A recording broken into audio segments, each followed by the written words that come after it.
Good afternoon, everyone. My name is Kate, and thank you for joining us here at the National World War II Museum in New Orleans, Louisiana, for our 78th anniversary of the Remember Pearl Harbor student webinar.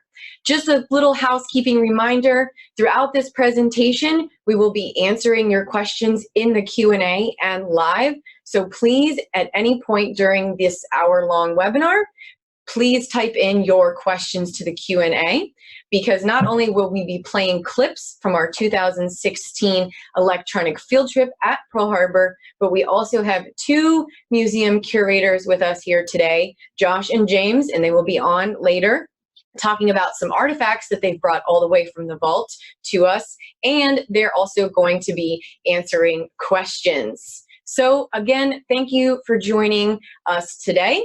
Don't forget to type in questions throughout the program, and we are going to head and get started.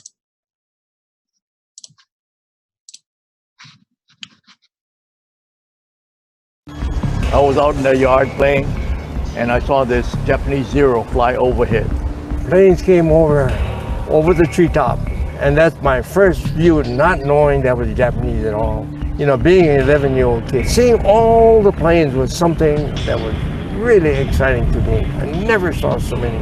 Planes were flying all over the sky. I was in the Navy, and what got our attention first was the noise the dive bombers were making coming down. So we all run out the front of the hangar and looked up. Didn't realize instantly that they were Japanese. When the Zero passed over, he went to Pearl. And of course, when they pulled on their dive, they could see the red circle on the wings. Then it was a matter of self-preservation, get under cover somewhere. I saw a big plume of smoke go up.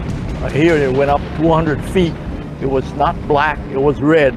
There was the Arizona, and eventually it turned black. Seeing the plane, seeing the explosion, hearing the explosion, the bombing, the fire, the smoke, the gunfire, that was really something. You know, our life was changed because it was fear. You know, we lived in fear for a long time, and with all the restrictions in martial law, like blackouts, like rationing, censorship, that was something that we had to grow up with. The Japanese attack on Pearl Harbor in Hawaii on December 7th, 1941, changed life for all Americans. Shock spread throughout the nation as the devastating news interrupted radio broadcasts and burst onto newspaper headlines.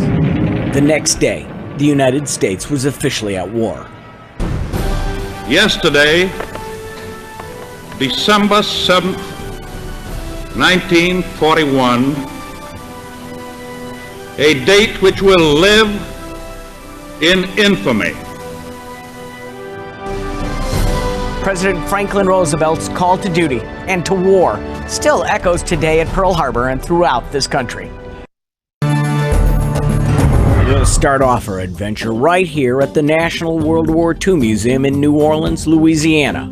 This museum tells the story of the American experience in the war that changed the world, why it was fought, how it was won, and what it means today.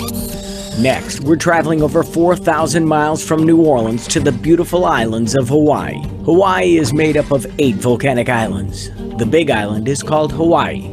But the island we're going to be talking about is Oahu, where the geography creates a great natural port for ships.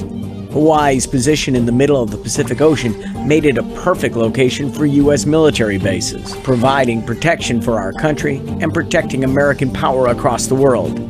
The main military base? You guessed it, Pearl Harbor. To help us explore the attack on Pearl Harbor, let me introduce you to our 2 student reporters, Julia in Hawaii and Eliana here at the museum in New Orleans. Hi, I'm Julia at Pearl Harbor on the island of Oahu in Hawaii, which is where I live and go to school. I'm going to show you this historic site and others around the island in just a few minutes. I'm Eliana at the National World War II Museum in New Orleans, where we'll explore fascinating exhibits and artifacts. In addition to providing an in-depth look at artifacts and historic sites, Julia and Eliana are going to bring you to the scene of the attack and talk to people who experienced it, including some who were kids around your age on December 7th, 1941.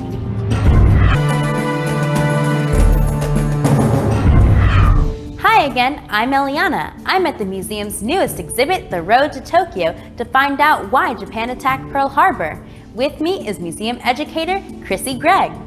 Hey Ileana, thank you so much for being here with me today at the museum to learn a bit about this infamous day and how it impacted this entire world. Now, of course, we call World War II World War II for a reason, and it's because conflicts spanned across this entire globe. And so, of course, I had to bring a giant globe with me to learn a little bit more about the geography of the war.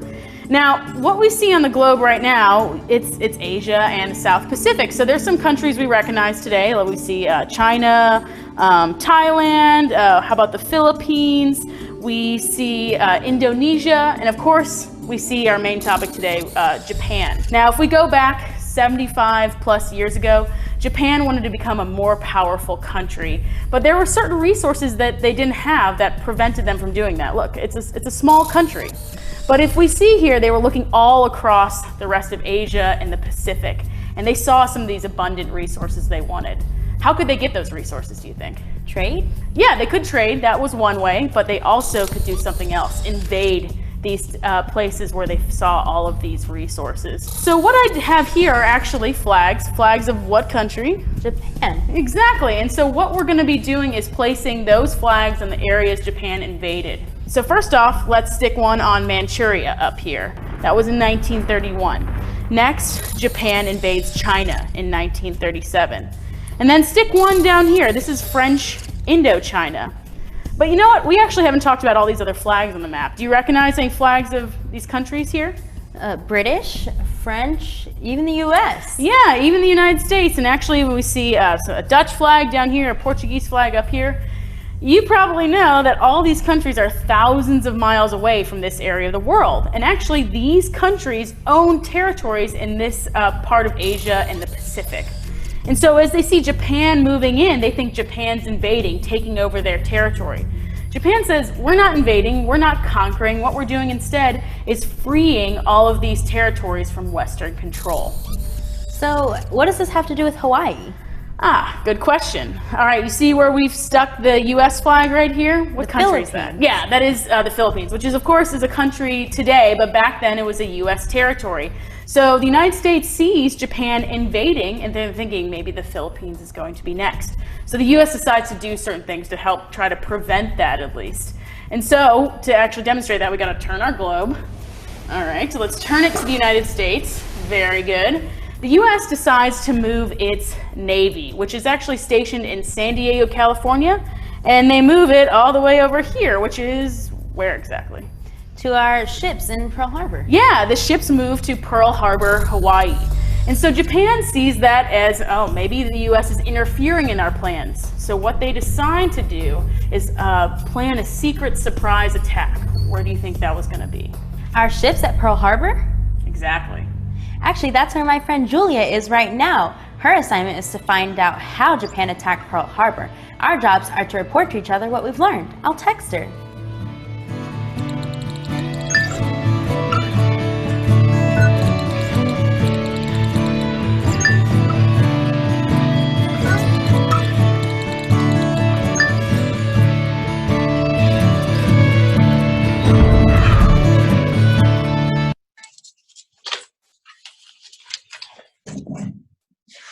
All right. Thank you, everyone. And I am here with James. Thank you for joining us, James. And he is here today to talk a little bit about our artifacts. You want to tell us what they are and where they came from? Yeah, sure. So these are some of our artifacts out of our education collection here at the museum. So we have our big vaults with all our artifacts that we have that people have donated over the years, and have some other pieces that we can take out when we do things like these field trips and stuff like that. So this first one here is a Japanese naval aviator's uniform. So this is what the Japanese pilots would have been wearing for the attack on Pearl Harbor. And in December 1941, the Japanese carrier force, the Kido Butai, is the best carrier force in the world. They're doing things in 1941 that the U.S. Navy can't do until 1944. Having 6 carriers in one formation is something we couldn't even dream about. Each of these pilots had at least 3,000 flight hours in their planes before they, by the time of Pearl Harbor. So these are well-trained, very highly experienced pilots that knew what they were doing. One thing about Pearl Harbor, one reason we were caught so off guard is we didn't think the Japanese had the ability to drop torpedoes because it's a shallow harbor in Pearl Harbor. So one thing the Japanese did is they put wooden fins on the backs of their torpedoes, and that allowed them to level off after they dropped them from their plane. So had they dropped just a normal torpedo, would have gone down and hit the bottom or something like that. But these fins, they dropped them and they leveled off faster so they could go in and hit our battleships. Oh, wow. Now I have a question. You're talking about, large ships coming towards Hawaii. How did we not see them? Well, you got to remember in 1941, there's no GPS, there's no satellites. It's not like you can fire up on Facebook, check in somewhere on a Japanese carrier kind of thing. So Japanese carriers congregate in a remote area of Japan and take off across the Pacific. Late in the year, so November, December, the weather's not good. So, and we're not expecting an attack at Pearl Harbor. We're expecting it maybe in the Philippines, Guam, Midway, even potentially somewhere else, but not Pearl Harbor. The Americans were on guard for everything except Pearl Harbor. So on a weekend, on the weekends, it's a Sunday morning, so we're still technically at peace. So we don't have fighter patrols up or search aircraft, things like that. So they completely caught us completely flat-footed, unfortunately.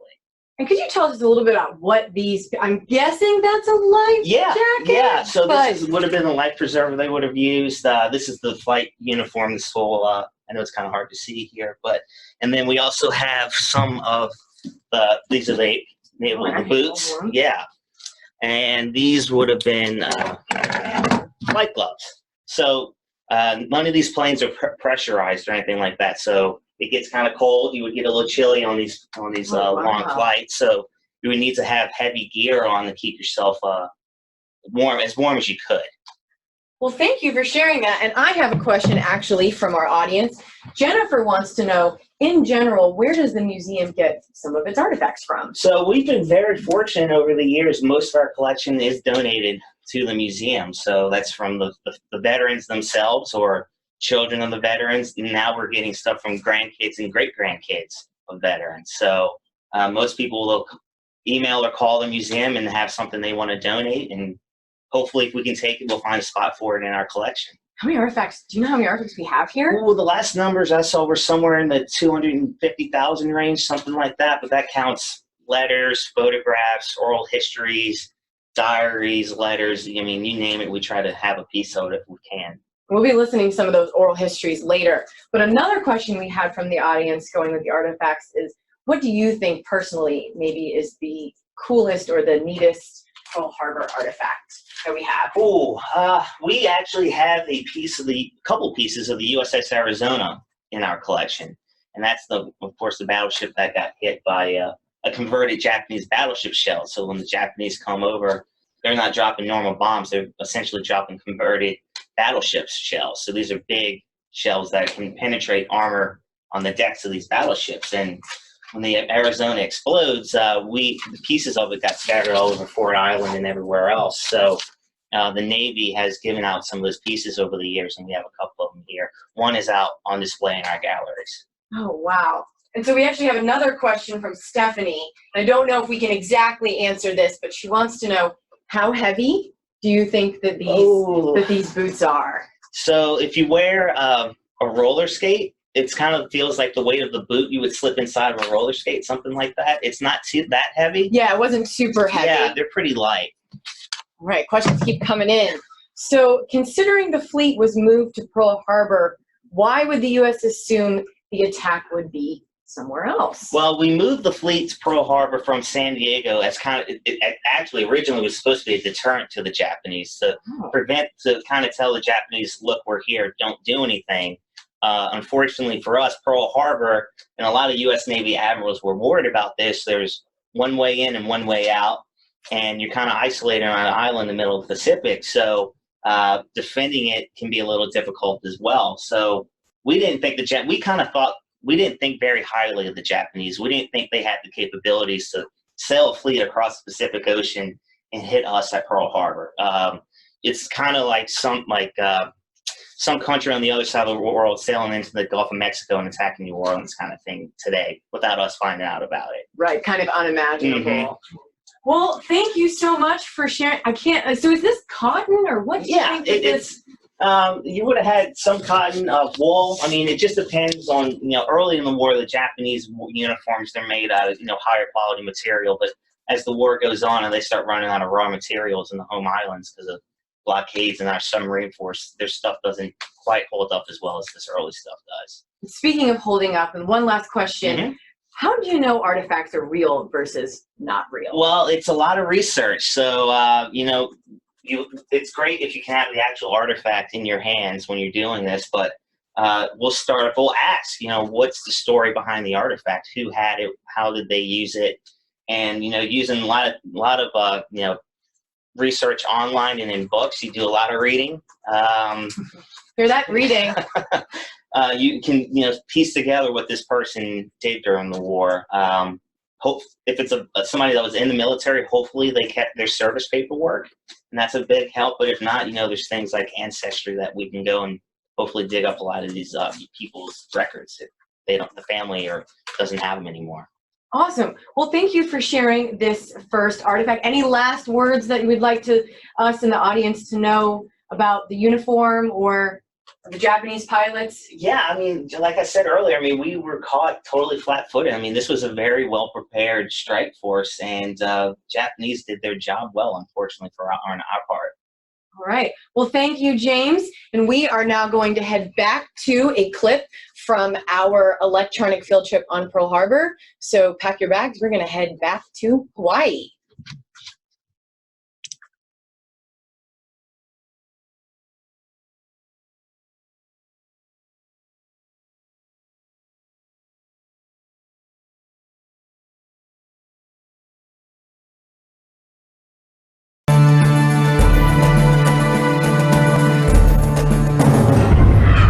Hi, I'm here at Pearl Harbor with Mr. Jimmy Lee, who is an 11-year-old boy when the Japanese attacked Pearl Harbor. He's going to help me explore the sites around Oahu. To answer our next question, how did the Japanese attack Pearl Harbor? Well, let me tell you, when I was living here, all I know is that the planes came over the treetop. Being an 11-year-old kid, hey, that was something. That was really something. And today, when you look at this place here, it's nice and calm. But 75 years ago, let me tell you, this was heck. With the planes coming in, the bombing, the fire, the smoke, the gunfire, that was really something. So it sounds like what you witnessed really stuck with you. What was Hawaii like before the attack? Well, before the attack, there was a lot of planes, like an everyday thing. We had maneuvers and we had ships going in and out, and we did nothing like that. And then when it happened, I tell you, I was so curious, I just ran out there and, took a look and saw what the attack was like. But there's more I want to show you after a while when we get over to the other areas. See that island in the middle of the harbor? That's Fort Island. The United States Navy found that island to be the perfect place to tie up its big battleship. I think that's a good place to start our exploration. Julia, we're now at the Pacific Aviation Museum, Pearl Harbor. And we'll be joined by the museum educator, Ford Ebesagawa. Hi. My friend Eliana back at the National WWII Museum learned all about why the Japanese attacked Pearl Harbor. So I'm supposed to find out how. Well, you've come to the right place. But we have to start before December 7th. The planning in Japan for the attack occurred months in advance. So why don't we learn more about the Japanese strategy? On November 26, 1941, 6 aircraft carriers left Japan, taking a route across the northern Pacific, headed for Hawaii, and the United States Pacific Fleet anchored there. By December 7th, the Japanese attack force was about 230 miles northwest of Hawaii. It was a Sunday morning when their attack began. Soon after sunrise, the first wave of Japanese planes took off from the decks of their aircraft carriers, to begin their attack on Pearl Harbor. Many U.S. servicemen and residents on Oahu were just starting their day when the attack began without warning. So Hangar 79 was damaged during the attack and is now part of the Pacific Aviation Museum. Could you tell us a little about it? You're correct. In fact, if you look on the hangar windows there, it still bears the scars of that December 7th morning, the bullet holes in the windows. Mm-hmm. Hangar 79 at the time of the attack was a maintenance and engine repair facility. So you can pretty much imagine this hangar was probably filled with aircraft that were based out of Pearl Harbor at the time. But rather than hear me talk, why don't we go inside and let's meet somebody that was actually here on the attack. Okay.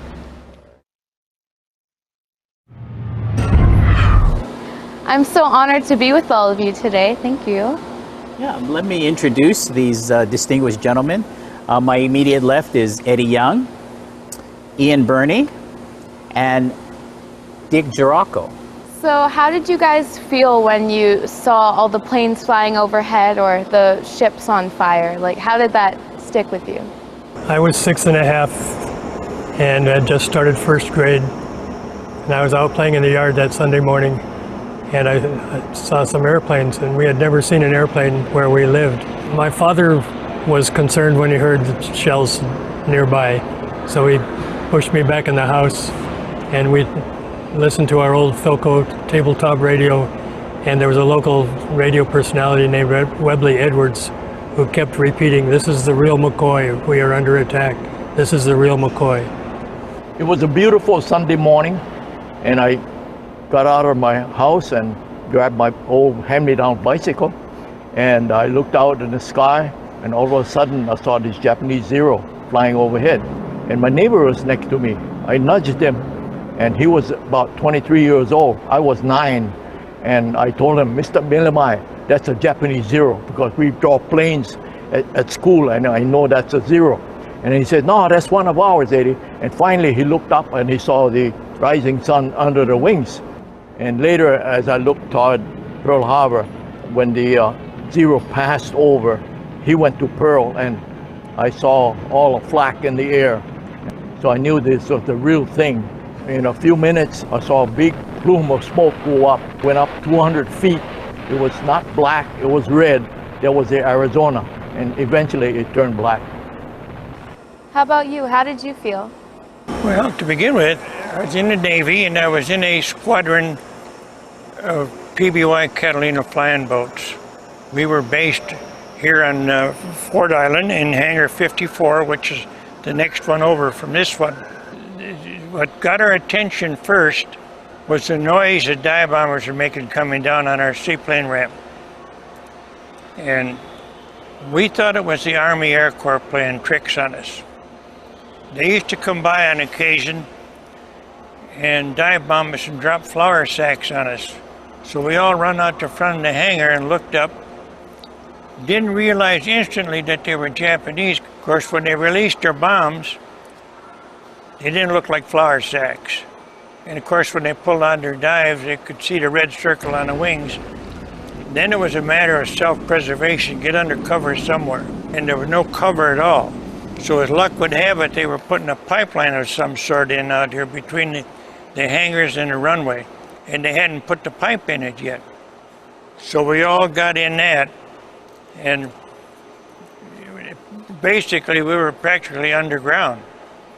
So basically what I remember the most was the noise and the concussions. After about an hour, everything stopped. Second wave come over after about 15-20 minutes. So when that happened, back in the ditch for another hour. So was there any moment during that morning when you really realized that your life was going to be different? When nightfall came, then everyone in the neighborhood was shaking and being afraid that we don't know whether they landed troops or not. And there were rumors about paratroopers going up to the reservoir and putting poison in the water. So everybody started filling their bathtubs with drinking water. We were out of school for a couple of weeks, and I still have an ID issued by the Territory on January 7th, 1942, which coincides with when I was fingerprinted and given an ID and issued a gas mask. And I carried that gas mask throughout the war. So thank you all so much for sharing your stories with me, and thank you for your service to the country. You're very welcome.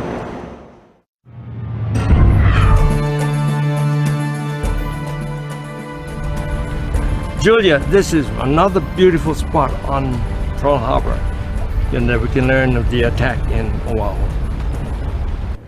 Right here is the Battleship Missouri Memorial. And out there in the harbor is the USS Arizona Memorial. Under that memorial is the sunken remains of the Arizona and her men. 75 years ago, this area on Cloud Island was called Battleship Row, where U.S. battleships were lined up on the morning of December 7th. Battleship Row was one of the Japanese pilots' primary targets. Some dropped specially designed torpedoes that tore huge holes into ships below the waterline. Some dropped bombs onto the decks of the ships, producing giant explosions. The U.S. sailors headed to their battle stations in a brave effort to down Japanese planes, but did little damage to the enemy.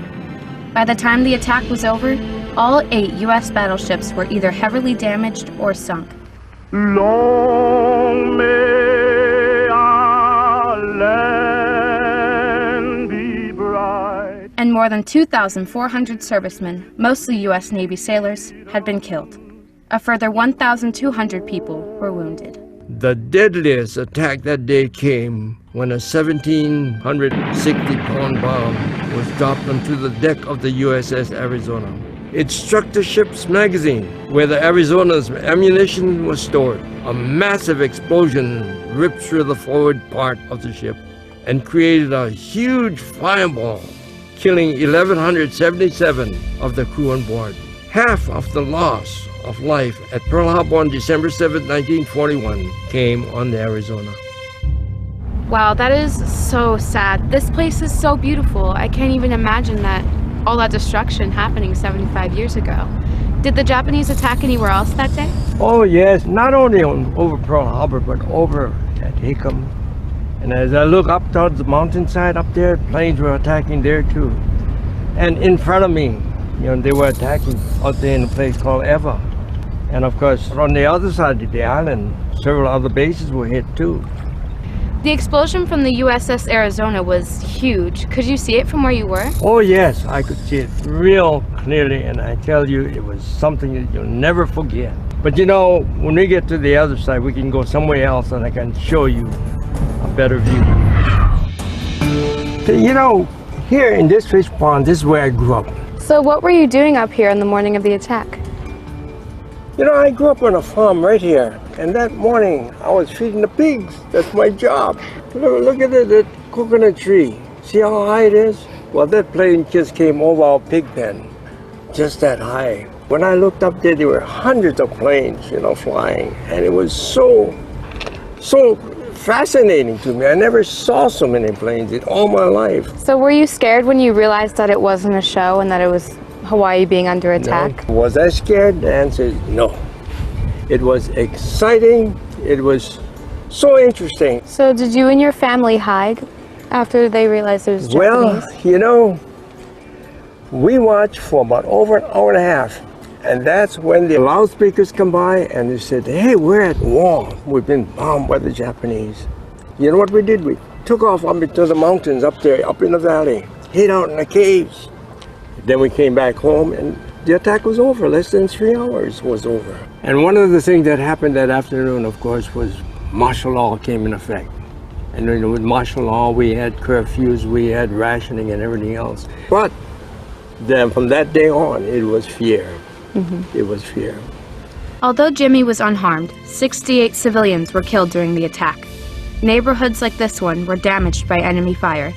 Take this house right across from Wheeler Army Airfield. An off-target Japanese bomb landed right in their yard. The attack changed the lives of servicemen and women, as well as civilians at Pearl Harbor. I wonder if it had the same effect on Americans on the mainland. Let me text Eliana to see if she can find out for me.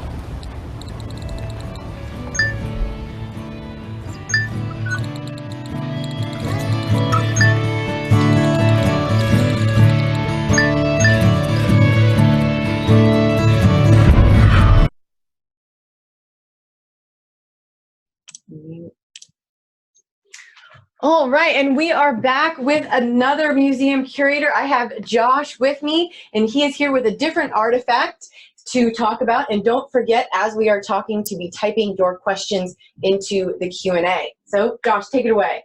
All right, we've got some other items from our EDU collection. This is a reproduction chambray shirt, and this is a Kapok life jacket. This is what a U.S. Navy sailor is going to put on when he gets called to his battle station and when he's fighting on the ship. But Pearl Harbor happens, it's Sunday morning, everyone's relaxed, it's an off day where there's a lot of chores going on. Not a lot of sailors even get a chance to get their proper uniforms on. A lot of them are appearing up on deck shirtless, or you see a bunch of them wearing something called this. This is a dress white jumper. This is, or an undressed white jumper. This is just a regular service uniform you wear aboard ship, and it sort of shows the chaos of the moment where all of a sudden, Sunday morning, bombs are going off. We just put the American flag up. We don't have time to get into our gear for battle stations. And there's a lot of guys fighting fire, jumping into the water, just wearing their undressed white uniform, just falling into it. And so will you just break it down to what exactly we have here on this mannequin? So the U.S. Navy, their workwear is called chambray. It's this light blue fabric. It's sort of a cotton weave. It's really just sort of the traditional sailor outfit it's used into the 1960s. This is what most everyone has. Back then, life jackets, there were two types of life jackets. There would be a little inflatable one. We called it the Mae West. There was also life belt version of it. This is called a Kapok because it's stuffed with Kapok batting, which comes from a tree, and it floats. So you stuff it in there, packs it up, and it can float. And you wrap it in canvas, and this is how they wear it. So they've got a lot of range of motions with their arms. And then if you do fall into the water and you're unconscious, all this weight on the front makes you float face up. Interesting. So I asked James this same question. We're looking at all these different artifacts from Pearl Harbor or the time period. But in your opinion, what is the coolest Pearl Harbor artifact that we have here in our collection? We have, talking about uniforms, we have a pair of shorts. They're white tropical service shorts that are on display. They were worn by a seaman first class named Mr. Ewalt. Ewalt was sitting in the ship when they heard the first aircraft coming in, and he ran up to his battle station on the USS Patterson, which is a destroyer. And his battle station was to help the 50 caliber machine gunner. Well, the gunner's mate wasn't at the battle station. Mr. Ewalt had never used this weapon before, and so he's just wearing those shorts, nothing else, jumps onto this weapon and starts firing back at Japanese aircraft, including shooting one down during the course of the attack. So it's kind of one of those moment of time artifacts I think is pretty amazing. That's very interesting. And speaking of the different ships, do you know how many ships were at Pearl Harbor or how many were sunk or destroyed during this attack? You look at a naval fleet, there's all kinds of ships. I mean, anything from a huge battleship to a garbage scow that takes trash from different ships. So when you're looking at the entire harbor, it's over 90 naval vessels. For capital ships, which are battleships, cruisers, destroyers, aircraft carriers, we're looking at 8 battleships are either damaged or sunk. A handful of cruisers take hits. It's in the neighborhood of 20 ships take severe damage over the course of the attack. Were any U.S. aircraft carriers damaged? Simon wants to know. Well, Simon, all the aircraft carriers, luckily, were out on maneuvers. They were delivering aircraft to other Pacific bases. They were out on patrols, and they were not in town, which is something that really ended up kind of saving our skin as far as future conflicts go. Right, because wasn't there supposed to be a third wave of Japanese planes, but they didn't come because they couldn't find our aircraft carriers? It was a little bit of that. The Japanese were sitting on their ships. They were starting to get a little nervous because they didn't know where our air units were. The third wave was supposed to go and destroy the port facilities. But yeah, they just kind of started to realize, like, okay, we may get caught out here, and maybe we should just take our victory and leave. Speaking of Japanese subs, I've heard that there may have been something about submarines? Yes, it was planned by the Japanese to launch a midget submarine. This is basically a 2-man submarine with 2 torpedoes in it. And in submarine standards, it's very, very small, maybe the size of like an 18-wheeler trailer. Oh, okay. And the whole thought was they could sneak up to Pearl Harbor with this on a bigger submarine, and they could cut it loose, and it would sneak into the harbor and torpedo a ship. 5 of them were launched. 1 of them washed up on shore, and the 2 men that were in it were captured. They were the first POWs of the war. Oh. 1 was sunk by the USS Ward right off the channel entrance before the attack and could have tripped off the alarm, but it didn't.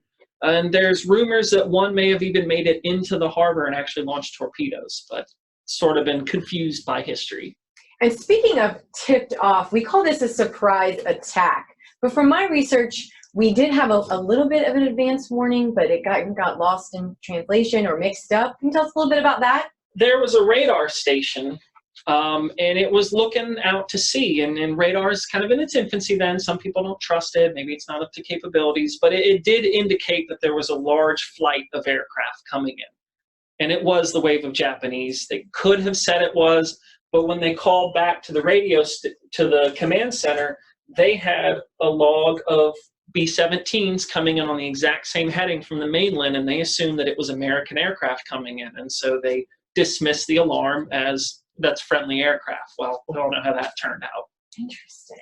And Jason wants to know, why did the Japanese target battleships, specifically on Battleship Row? Battleships are the most powerful unit in a surface fleet. Everyone looks at a major engagement. Battleships are so big because they're meant to wipe everyone else off the sea. So if you take out the big ships, then your fleet's going to win. They needed to get those battleships so that we couldn't sail back and retake the Philippines or move into the Japanese territorial waters. And on December 7th, although it was a surprise and we were caught off guard in our Sunday uniforms, were we able to shoot down any Japanese or even get anybody going? We did. We had a fair amount of defensive flak, like on ships. A lot of ships' gunnery departments were locked up. Well, guys busted locks. They did whatever it took to get up and defend the ships. Very few Japanese aircraft were shot down in the first wave.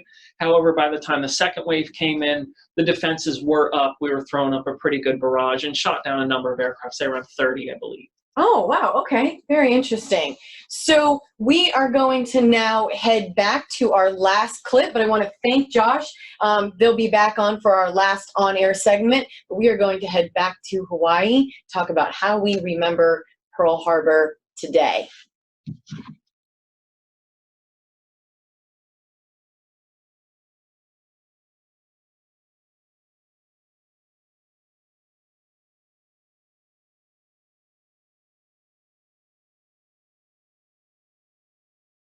Right now, I'm at Theodore Roosevelt High School on Oahu with Jimmy. Roosevelt High was here 75 years ago, and the place changed a lot in the months after the attack. Check this out. Many seniors in the high school joined the military. Several students who went to Roosevelt were even killed during World War II. They are honored with this plaque in front of the school. Their names are read by students to this day. So Jimmy, when did you return to school after the attack, and how did school life change? You know, I was not at this school before, but I went to a school called IAEA, and that's near my home. But, you know, right after the attack, the school was closed. It was used for a hospital. Wow. And therefore, I'm not sure exactly when I went back to school, but it was a long time. But during that time, you know, with martial law, I mean, we just lived in fear. And, you know, the military took control. And we had blackouts, we had rationing, we had censorship.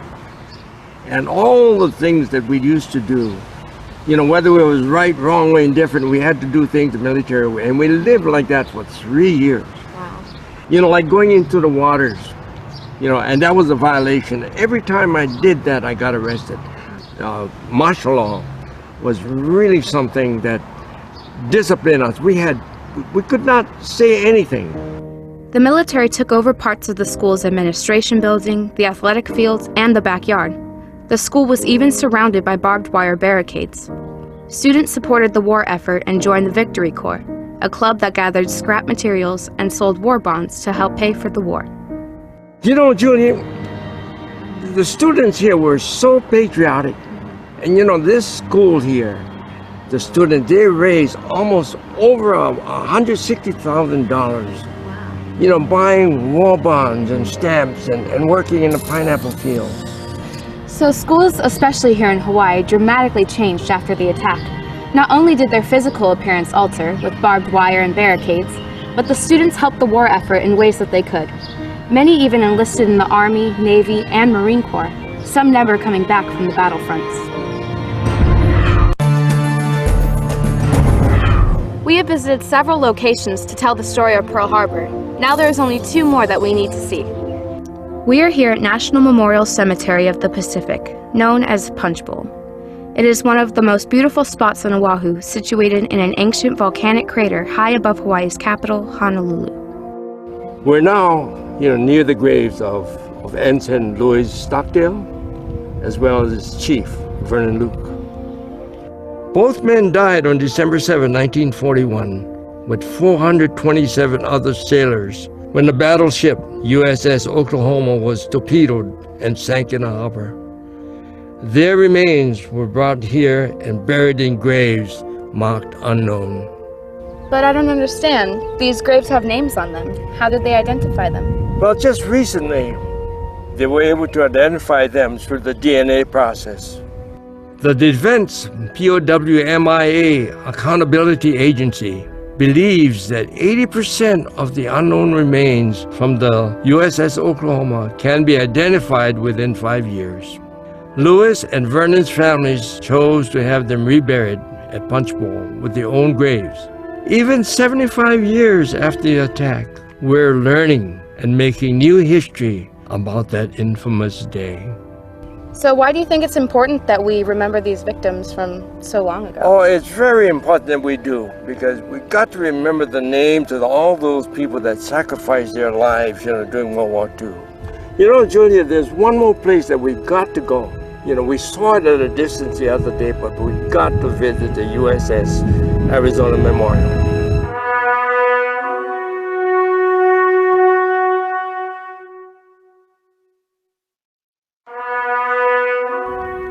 In 1962, 21 years after the attack, a memorial was built on top of the sunken USS Arizona. The remains of approximately 900 sailors still rest inside. More than 1 million people from around the world visit this site every year, many of them from Japan, to pay their respects to those who died in the attack and to learn more about World War II history. You know this is a special place for reflection and contemplation as soon as you step onto the platform. The ship is visible while standing on the memorial, and oil still leaks from the ship to this day. The shrine marks and remembers the 1,177 servicemen lost on the ship on that day of infamy.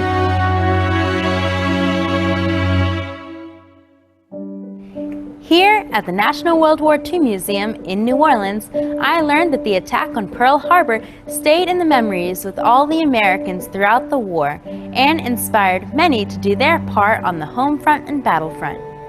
In World War II, the United States faced a tough adversary in Japan. From Pearl Harbor to the end of the war in August 1945, the United States fought the Japanese in dense jungles, on barren islands, on the sea, under the sea, and in the air, all the way to Japan's doorstep. That doesn't even include the fighting in Europe against Germany. The attack on Pearl Harbor united our country and spurred the United States to fully join this global struggle.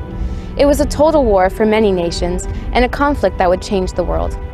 Including the 2,400 who died during the attack on Pearl Harbor, more than 400,000 Americans would make the ultimate sacrifice during the course of the war. In total, an estimated 65 million people died in World War II, making it the deadliest conflict in all of human history. The outcome of the war still echoes in our world today. We pay tribute to those sacrifices that the Americans made and to the lives that were lost.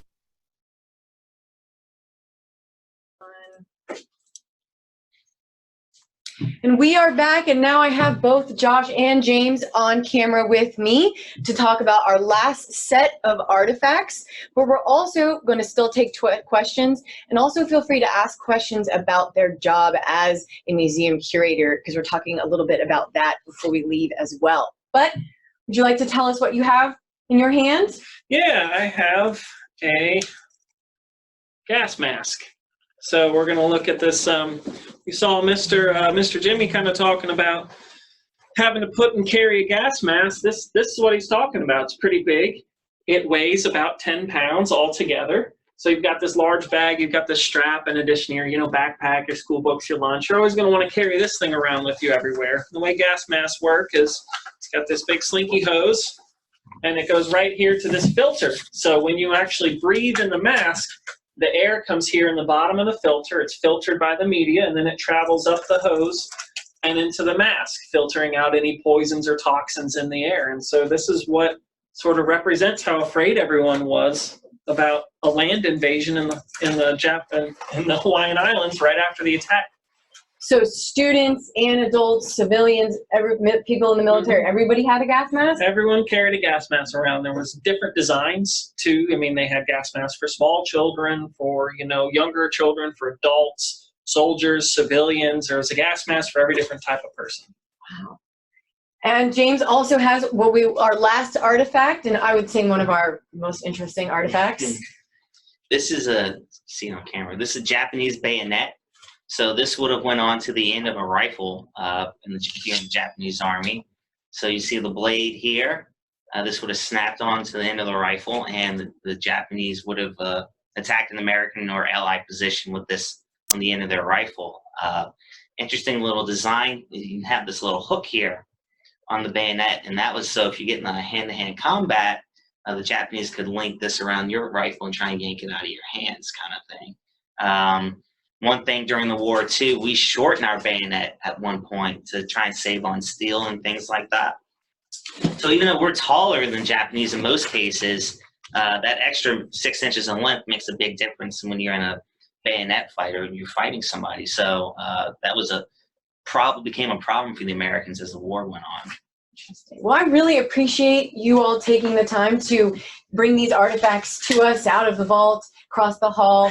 So we're going to take a few more questions, just a few more about Pearl Harbor itself. Then we'll move to what you guys get to do on a daily basis for all of you out there that are thinking about working at a museum. So a few questions about Pearl Harbor to end us. I saw in that last clip there was oil, or what looked like oil, in Pearl Harbor, and they talked about it a little bit. Can you elaborate on what that is? It's coming from the USS Arizona. Every Navy ship, when it returns to its dock, they always fill it up with oil in case all of a sudden it needs to leave the harbor and go. It's got all of the fuel in it needs to have. So when the Arizona was hit, she was carrying almost an entire full load of 1.5 million gallons of oil in her hull. Well, when she was hit and sunk, those oil tanks were sealed, the ones that didn't rupture, obviously, and they've just been slowly leaking over the years. I think it's a few quarts a day, maybe. It's a small amount comparatively, but there's still a lot of oil in the ship. I think they're called the Tears of the Arizona, right? Mm-hmm. I heard that when I was there. And actually, going back to the gas mask, we had a question from Rebecca about how did people know when to put them on? There would be a gas alarm. In a lot of cases, it's a wooden, kind of like a party favor. You'd swing it around and it'll go click, click, click, click, click, click, click. It'd be really, really annoying. They would use that as a gas alarm, or people would shout gas, gas, gas. Did students have to do drills like we do fire drills now in school? Like if you do a fire drill or a tornado drill, I mean, it would be part of the same thing at school as your gas mask drill. Interesting. And to wrap it up, are there any USS Arizona survivors left in 2019? Do you know? There are very few. I think one or two. It's not many. Unfortunately, that generation's leaving us quickly now. I mean, you had 16 million men and women in uniform in World War II, and I think we're somewhere around 350,000 left. So when you compare that to the men and women that were in Pearl Harbor, it's even smaller than that. So the young ones are 95, 96 now. So that, unfortunately, we won't have these veterans with us forever, and the oral histories and the artifacts are going to be how we can talk about their story moving forward. Which is why the National World War II Museum exists. And moving to that, those of us that work there, would you tell us a little bit about what the daily life is of a museum curator at our museum? Kind of things you do?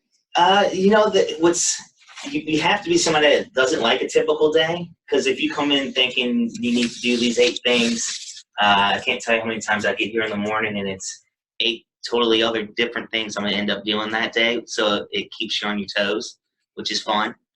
Yeah, we just, you get artifact offers all the time. We deal with the artifacts that are in the vault. We just kind of do a lot of researching. But like James said, you never know who will walk in the door with an item or what requests will come down about certain items. And we catalog things and we put them all in the vault. So it's a lot of fun. We develop special exhibits, write labels, a lot of research and writing.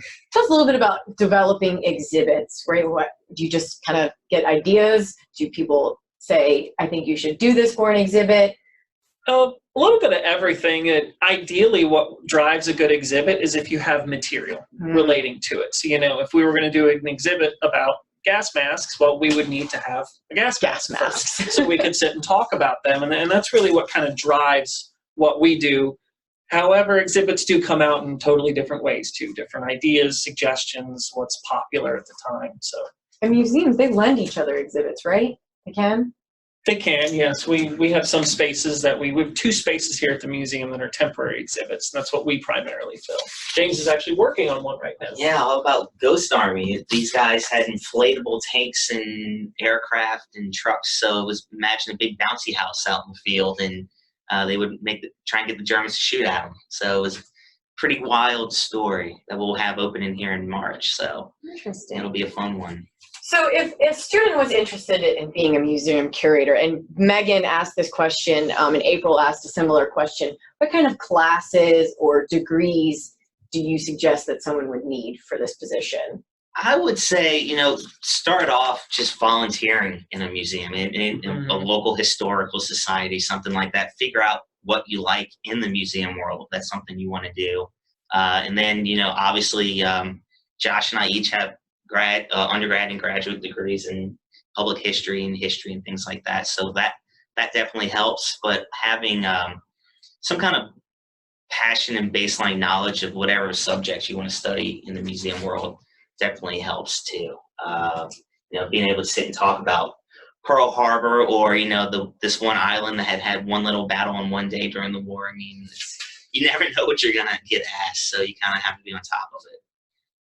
Yeah, I mean, same thing, get in early, get experience, volunteer, find projects that you're passionate about. You'll go to school, obviously, during those courses at times, but it's really getting involved and being time in museum.